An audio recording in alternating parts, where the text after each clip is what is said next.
কৃষ্ণপুর গ্রামে বাস করত বলাই। বলাই ছিল বাবা মায়ের অনেক শান্ত একটি ছেলে। বলাইয়ের বাবা ছিল না, তাই সংসারের সকল কাজ তাকে একাই করতে হতো। বলাইয়ের খুব পছন্দের খাবার ছিল পান্তা ভাত। সে পান্তা খেতে অনেক পছন্দ করত। একদিন, মা, ও মা, কোথায় গেলে তুমি? বেলা তো অনেক হলো, আমাকে কিছু খেতে দাও। এই তো বাবা, আসছি। বলাইয়ের মা একটা প্লেটে করে পান্তা ভাত, সাথে কাঁচা মরিচ আর একটা পেঁয়াজ নিয়ে আসে। নে বাবা, খেয়ে নে। আর শোন, গিন্নিমা খবর পাঠিয়েছিল, কি যেন কাজ আছে, তোকে তাড়াতাড়ি যেতে বলেছে। হ্যাঁ মা, আমি এখনই যাচ্ছি। বাবা, বলছি কি, ঘরে না চাল ডাল কিছুই নেই। তুই কাজ শেষে কিছু চাল ডাল কিনে তারপর বাড়িতে ফিরিস, কেমন? ঠিক আছে মা। এরপর বলাই খাওয়া শেষ করে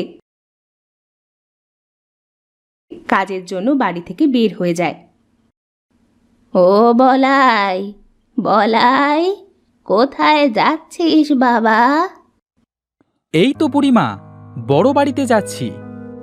হ্যাঁ বুড়িমা, বলো, তোমার কি কাজ করতে হবে? বাবা বলাই, আমার কাঠগুলো কেটে দে তো, রান্না করতে পারছি না এত বড় বড় কাঠ দিয়ে।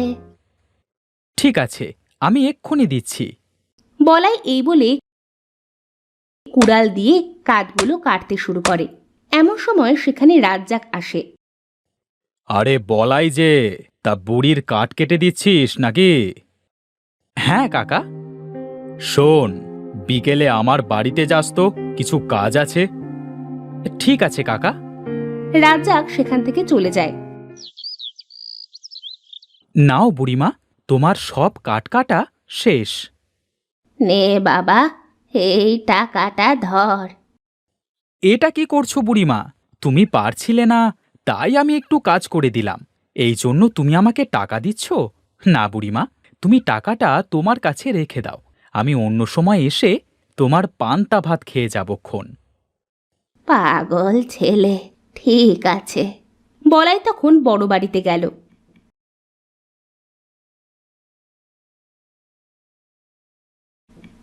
গিন্নিমা, আমাকে ডেকেছেন? হ্যাঁ রে বলাই, আমি তোকে খবর দিয়েছি কখন, আর তুই এখন আসছিস? আস্তে আস্তে বুড়িমায়ের সাথে দেখা হয়েছিল, বুড়িমায়ের কাঠগুলো কাটতে গিয়ে দেরি হয়ে গেল। আচ্ছা ঠিক আছে, শোন, তোকে যে কাজের জন্য ডেকেছি তা হলো, কাল আমাদের বাড়িতে মহাভোজনের অনুষ্ঠান হবে, তাই অনেক কাঠ লাগবে। তুই কি পারবি কালকের মধ্যে এত কাঠ কেটে আনতে? হ্যাঁ, পারবো গিন্নিমা। ঠিক আছে, তাহলে কাজে লেগে যা, আর এই ধর কিছু টাকা অগ্রিম। ঠিক আছে গিন্নিমা, আমি তাহলে বাড়িতে গিয়ে এই টাকাটা রেখে জঙ্গলে কাঠ আনতে যাচ্ছি।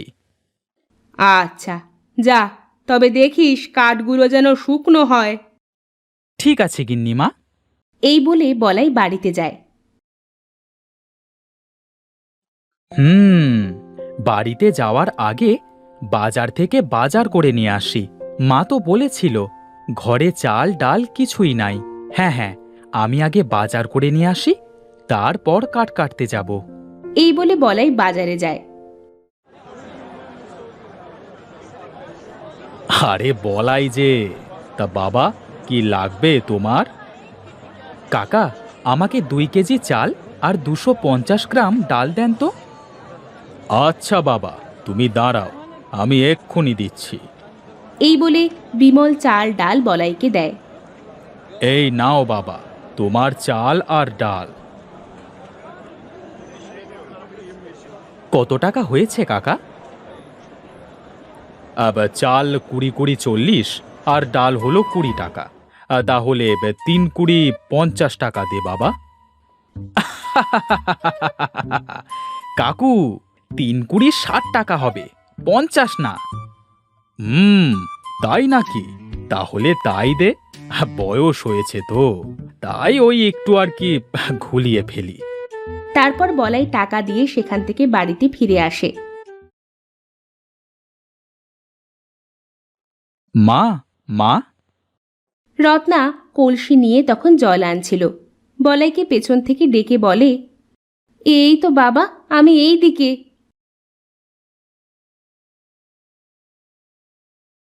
তা বাবা, এত তাড়াতাড়ি চলে আসলি যে? মা, জঙ্গলে যেতে হবে। গিন্নিমা কাল মহাভোজ খাওয়াবে, তাই অনেক কাঠ লাগবে। এই জন্য আমাকে জঙ্গল থেকে কাঠ আনতে হবে। বাবা, তুই জঙ্গলে যাবি?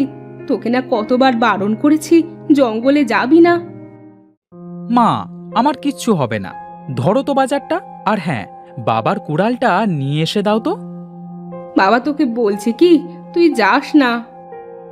মা, আমাদের সংসার চালাতে হলে কাজ তো আমাকে করতেই হবে। আর গিন্নিমা অনেক ভালো, দেখো কত টাকা দিয়েছে, যা আমি 1 মাসে রোজগার করতে পারবো না। আচ্ছা বাবা, তাহলে যা, দে দে, বাজারটা দে। রত্না বাজারের থলেটা নিয়ে ঘরে যায়।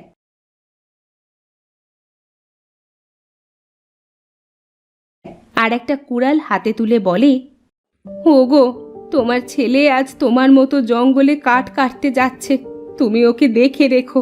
এই বলে রত্না ঘর থেকে বের হয়ে আসে। এই নে বাবা কুড়াল, আর সাবধানে যাস বাবা। মা, তুমি চিন্তা করো না, আমি ঠিক চলে আসব। এই বলে বলাই কুড়াল নিয়ে জঙ্গলে রওনা দেয়। হাঁটতে হাঁটতে একসময় বলাই জঙ্গলের গভীরে চলে যায়। জঙ্গলে তো চলে এলাম, এখন শুকনো গাছ থেকে কাঠ কাটতে হবে। ওই তো একটা মরা গাছ দেখা যাচ্ছে, যাই ওই গাছটা কাটি। বলাই এই বলে সেই গাছটার কাছে যায়। গাছটি কাটতে শুরু করে। এমন সময় এক বৃদ্ধর কান্নার শব্দ ভেসে আসে। আহা, আহ, হে খোদা, এই বৃদ্ধ বয়সে আর কত কষ্ট দেবে? কেউ কি নেই যে আমাকে একটু সাহায্য করবে? এ কি, এই গভীর জঙ্গলে কে এমন করে কান্না করছে? যাই গিয়ে দেখি তো। এই বলে বলাই কান্নার শব্দ অনুসরণ করতে গিয়ে দেখে এক বৃদ্ধ কিছু কাঠ নিয়ে বসে কান্না করছে। এ কি দাদু, তুমি এই গভীর জঙ্গলে কি করছো? আমি আমি এই জঙ্গলেই থাকি বাছা, আমাকে একটু সাহায্য করবে দাদু ভাই? হ্যাঁ বলুন, আমি আপনাকে কিভাবে সাহায্য করতে পারি? এই জঙ্গলের ওই দিকটায় আমার ঘর। তুমি কি আমার এই কাঠগুলো সেখানে দিয়ে আসবে দাদু ভাই?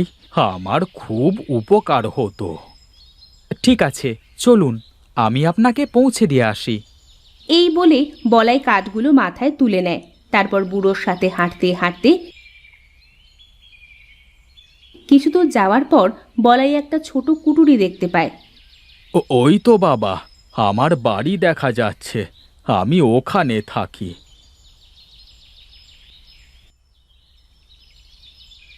আপনি কি একাই থাকেন? না, আমি আর আমার বউ থাকি। আচ্ছা, এখানে তুমি কাঠগুলো রাখো। বৃদ্ধর কথা মতো বলাই কাঠগুলো নিচে রাখে।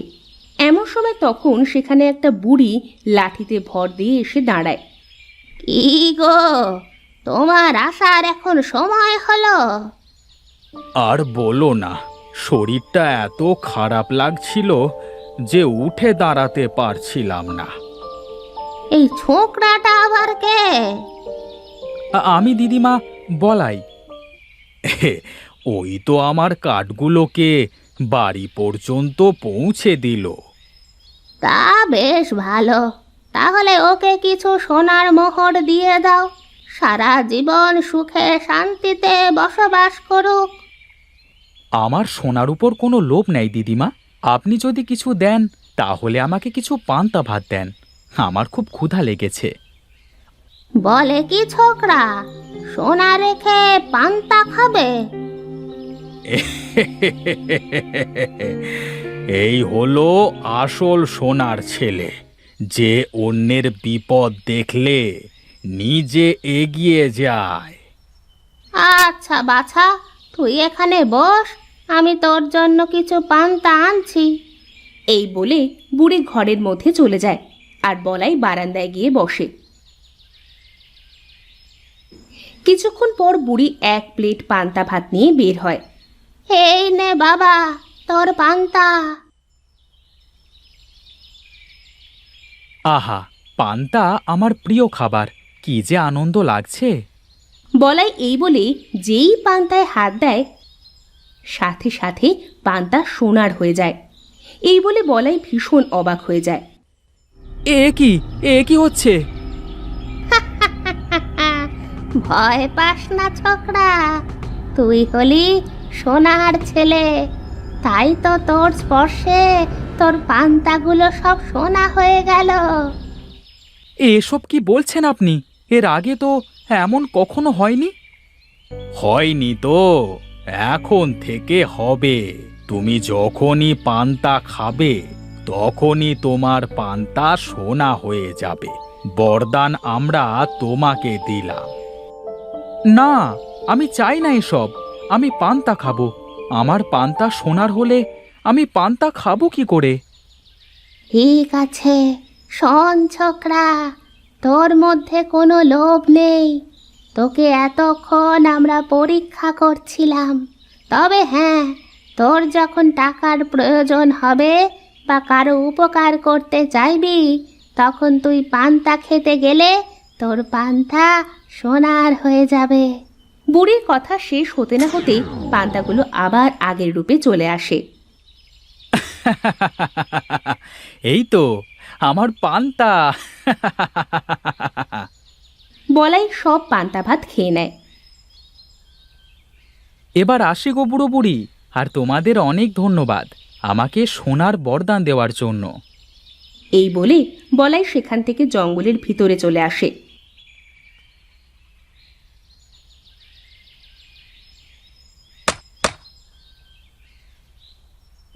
তারপর কিছু কাঠ কেটে গিন্নিমায়ের বাড়িতে যায়।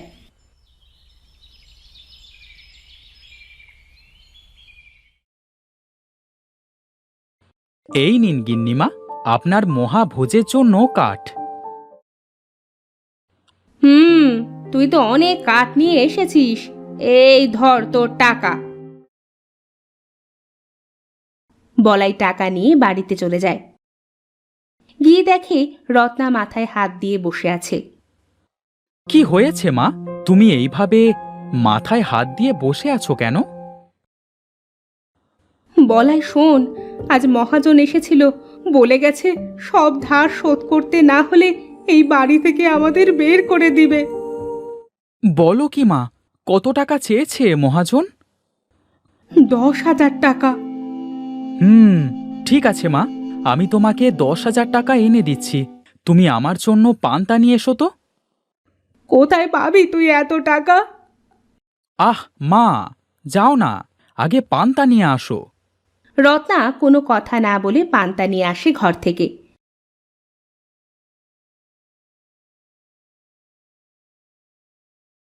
বলাই তার মায়ের হাত থেকে পান্তার থালাটা নিয়ে যেই পান্তায় হাত ডুবায়, সাথে সাথে পান্তাগুলো সব সোনায় পরিণত হয়ে যায়। এ কি দেখছি বাবা, তুই হাত দেওয়ার সাথে সাথে ভাতগুলো সব সোনা হয়ে গেল। হ্যাঁ মা, আমি এই বরদান জঙ্গল থেকে এক বুড়ো আর বুড়ির থেকে পেয়েছি।